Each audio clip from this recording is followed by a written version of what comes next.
want to ask us a question. And I know we've seen a lot of this on social media in funny ways. And the question is, jackpot.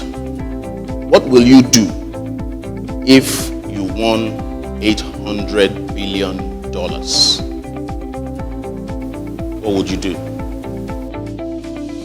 Anyway, let's not dwell too much on that. Nobody is winning $800 billion today. But as it stands, this is the figure that has been estimated to be the credit gap for women-led businesses globally. And they need this amount of money to grow their business. Imagine this amount of money pumped into the global economy.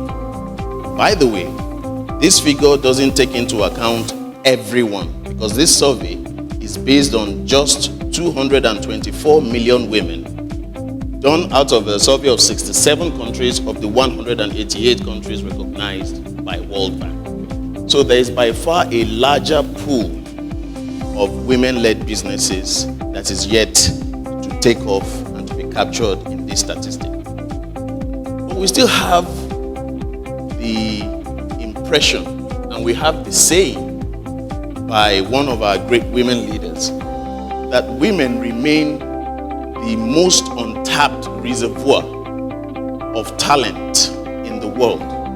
And the question we ask ourselves is this: why are women still the single largest untapped reservoir of talent in the world? The first one is the fact that women don't have as much access to education and financial literacy as men. And we see that even as they grow older, it costs women more to access these types of education. And when we look at this day and age, where we have digital, Internet of Things, the amount of effort it will take the average woman on the street that is trying to build her business to acquire these skills is a lot. But we also must give credit to our mothers and grandmothers and mothers-in-law who have suddenly found some joy with WhatsApp. I hope we get a lot of broadcasts as well. They conduct businesses as well on that, but there is still the issue of financial literacy. There is a growing gap in Nigeria and globally. When we look at access to mentorship and experience, in Nigeria, 40% of the SMEs are owned by women. And women need to benefit from mentorship and experience of the older women. In one of the holy books, it says, let the older women teach the younger women. In this case, many women-owned businesses do not have access to that kind of mentorship. But having that at the back of our mind, we should not discredit from the work that organizations like Red Shoe Movement, WIMBIZ, Women in Business, Women in Successful Career, and many other NGOs are doing to ensure that their women get this experience in order to grow their businesses. Another thing that has also limited female entrepreneurship is access to finance. Many of our women don't have access to finance. They are perceived as riskier. And in a study done by CBN had stated in that submission that women are not generally, based on our culture, allowed to own properties. And when they try to access finance, they don't have sound and adequate collateral to show for this. This has impacted their ability to raise finance to grow their business. When we talk about finance, let's just put at the back of our mind that $800 billion that women need to grow their businesses, which doesn't even cover everyone. And then we have the issue of gender norms and gender roles and cultural norms. For a long time, we've been made to believe that women are to do less physical exerting work. But the truth of the matter is that women spend 3 times the hours that men spend doing unpaid work and are not recognized for that. and a lot of value that is being generated is being lost. In the earlier years, we know of women that have been noted to contribute immensely to businesses and the economy, but that is not the case today. Good enough, we have the gender economic participation and gender opportunity gap that has widened in Africa from 59 to 65%. Nigeria is at about 66, but we are still below the sub-Saharan average of 69%. So we are seeing increasing role of women in entrepreneurship. And for us, we need to ask ourselves the question, why do we need to empower our women?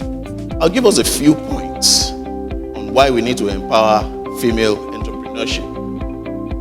One,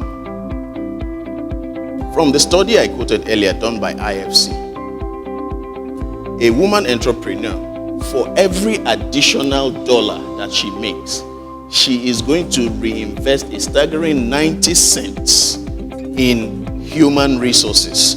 Human resources covers education of both her children and her staff, training, and nutrition. That in itself contributes in a way to national growth. Also, job creation. From the survey that was done by IFC, about 12 million women that were surveyed in that small sample were committed to employing about 6 or more people to join their businesses. That is about 72 million jobs that are being created from that small sample.